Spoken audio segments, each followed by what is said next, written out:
Learning English podcast. Hey, you. Yeah, you. Yeah. The one feeling like you're just sprinting through life, juggling everything. Racing those deadlines, barely catching your breath. Exactly. Just pause for a second. Yeah. Take a breath with us. Yeah. Because there's something really important I want to share, something I think we all kind of need to hear and really internalize. Mm-hmm. Life is short. Undeniably. And, well, as far as we know, this is it, our one shot. That's the core of it, really. So, welcome. We're doing a deep dive today into something crucial. Life is short, how to spend it wisely. And this isn't just your typical motivational talk. No, not at all. Think of it more like a wake-up call, a shift in perspective. Yeah, this confrontation with just how limited our time is. It throws out that number, right, about the weeks. Exactly.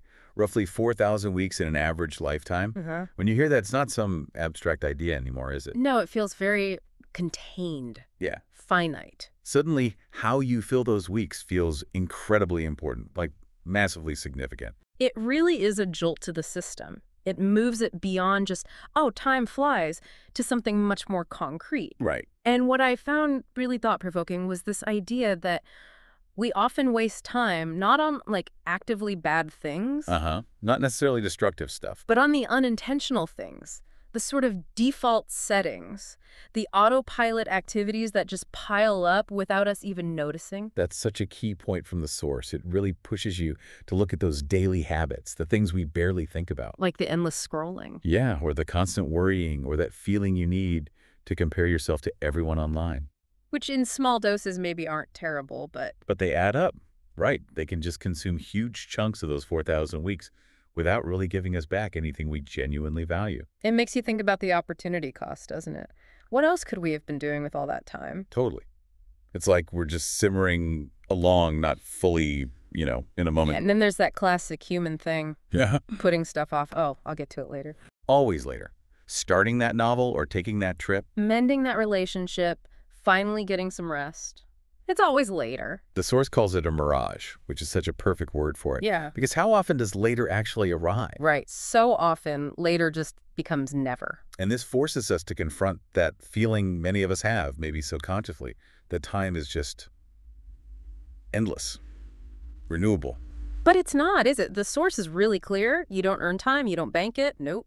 It's spent continuously, and that account only ever goes down. Oof, yeah. So recognizing that shift from thinking we have abundance to knowing it's finite, that's critical for making better choices, more conscious ones. Okay, so that leads us right to the heart of it. What does spending this time wisely actually mean? Yeah, and crucially, the source stresses this isn't about some external scorecard. Right. Not what society says or your family or what looks good online. No, it has to be personal, deeply personal. It boils down to that question, what do you actually care about? Really, at your core. I love that focus on self-awareness. And the source has this really powerful thought experiment, doesn't it? The 85th birthday thing. Oh yeah, that's brilliant. Imagine you're there, 85 years old, listening to someone give a speech about your life. What do you hope they're saying? Exactly. And it contrasts those, like, surface achievements. Oh, they were always so busy. They answered every email. Look at their follower count with the deeper stuff. Did you make people feel loved? Did you follow your curiosity? Were you brave? Did you actually bring joy into the room? That exercise just cuts through all of the noise, doesn't it? It makes you think about the essence of a life from the end, looking back. Yeah. Will the headline be busy? Or will it be about connection and experience? And the source is kind of gently nudging us, saying, okay, start living now like that person you hope to be described as then. Rather than just reacting to whatever pressure is right in front of you today. Exactly. Which connects directly to this idea of time as a trade-off. You can't do everything. Every yes is a no somewhere else. It's unavoidable. And the examples are so spot on, like saying yes to more overtime. Well, that's often a no to family time, right? Or yes to scrolling endlessly is a no to maybe writing or painting or just thinking. Or spending energy seeking approval from others might mean saying no to expressing who you really are. It's about seeing the cost. Yeah. Every choice has one. It seems so simple, but we forget the no that's attached to every yes. Mm-hmm. And I love that saying the source shared, how we spend our days is, of course, how we spend our lives. Oh, that's powerful. It's like a constant invitation to check in. Yeah, are these small moments, these daily choices, actually building the life I want? Which kind of leads us naturally into questioning our culture's obsession with Well, productivity. right. This constant drive to do more, be more efficient, measure our worth by how much we get done. Busyness is a badge of honor. The source really challenges that. And it asks us a great question. When do you really feel alive? Like, truly engaged? Because they're ticking things off that endless to-do list, which, okay, can feel satisfying for a second. But is it the same as, like, laughing uncontrollably with friends? Or seeing an amazing sunset? Or getting lost in creating something. Or just that feeling of connection with someone you love. There's such a different quality to those moments, isn't there? Absolutely. And the source says something like, presence is where the magic lives. I love that. Shifting focus from what's next to what's now. But he gives real practical ways to do that. Small things. Like putting your phone away during dinner, actually away. Yeah, or really listening when someone talks, not just waiting for your turn. Or even just, looking around and noticing things. These little acts of just paying attention, they can make such a difference. Definitely. Okay, so we need to touch on something that might feel a bit heavy, but the source argues it's vital for clarity. Mortality. Yeah, facing the fact that we're not here forever. Not to be morbid about it, but to use it. Use it as a lens. Exactly, a lens to see our choices more clearly. It connects to that old idea, right? Memento mori. Remember, you must die. Yeah, and the point isn't to be scared, but to use that knowledge to focus. To strip away the stuff that doesn't really matter. It highlights what's truly significant when you know the time is limited. The source even mentions Steve Jobs, how thinking about death helped him make big decisions. Right, because it puts everything else in perspective. Fear, expectations. It can actually be incredibly freeing, can't it?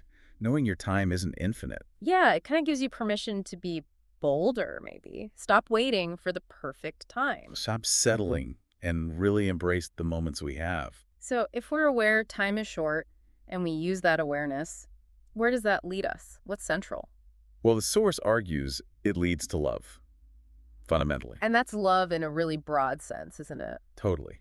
Loving people, obviously, but also loving ideas, loving the world, loving yourself. And the point is that a life filled with that kind of love, even with all its messiness and imperfections, It feels full. It feels rich. That's the argument. even brings in that huge Harvard study, the one that's been going for decades. The study of adult development, yeah.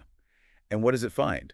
Consistently. Meaningful relationships. That's the key to long-term happiness and health. Way more than status or money or career success, it's the connections. Which really tells you where you should be putting your energy, doesn't it? It does. The source really encourages actively cultivating those good relationships, spending time with people who lift you up, Making the effort to show you care, being there for people. practicing forgiveness, kindness, and crucially, not waiting to say the important things. Don't put off those conversations, those expressions of how you feel. Because those connections, they're like the foundation of a meaningful life. Okay, but knowing what matters is one thing. Acting on it is another. The source talks about fear, right? Oh, yeah. That gap between knowing what you want, the trip, the book, the conversation, and actually doing it because you're afraid. So relatable. And the source is really honest here. It says, look, the fear probably isn't just going to disappear. You don't wait for the fear to go away. No. Often, being courageous means doing it while you're scared, moving forward anyway. And it makes that powerful point. Regret is so much worse than failure. That really lands, doesn't it? Thinking back. Yeah, you almost never regret trying something, even if it didn't work out perfectly. But you do regret the chances you didn't take because fear held you back. So the push is, just start. Take the first step. Make the move, say the thing, take the leap. Don't wait for perfect conditions or for someone to tell you it's okay. Now, counterbalancing that call to action, the source also talks about something else important. Slowing down. Yeah, which might seem contradictory, but it's not. It's challenging that idea of life as a race. Like, who can cram the most and the fastest? Exactly. Instead, it's about being awake, being present while life is happening, not just rushing through it. So finding ways to be intentionally slow. Like taking a walk without headphones, maybe? Or just taking Right. a few deep breaths during the day. Embracing silence sometimes. Watching birds. Cooking slowly. Longer hugs. It suggests things like that. It's about shifting from striving to just Noticing. Because you see so much more when you're not rushing past everything. You really do. Okay, and finally, there's this really interesting take on legacy. Yeah, it's not about the grand statue or the building named after you necessarily. It reframes legacy as something happening right now, in the present. It's how you live day to day. That's your real legacy. How you treat the barista, how you laugh with your kids, whether you speak up for what's right. How you show up for people, how you conduct yourself in just ordinary situations. And it ends with this powerful idea. Yeah. Live like you matter. Because you do. And people are watching you, learning how to live from you, whether you realize it or not. Wow, yeah. So wrapping this all up, if we distill it down. The core ideas for spending this short life wisely seem to be about what? Intention? Definitely intention. Presence over constant pressure, prioritizing deep love and connection. Acting bravely, even with fear, and finding power in slowing down sometimes. And keeping that awareness of mortality, not in a dark way, but as a clarifying force. Because, like the source says, life is short. That's the reality. But it can be so damn beautiful if you're awake for it. Yeah. So maybe the invitation for everyone listening is just to take a breath right now. Look around. And maybe think about one small way you can start living just a little more on purpose today. Don't just let this be an interesting idea you heard. If something resonated, do something. Make that call. Quit that thing draining you. Start that project. Say that thing you need to say. Because you only get one life. Spend it wisely.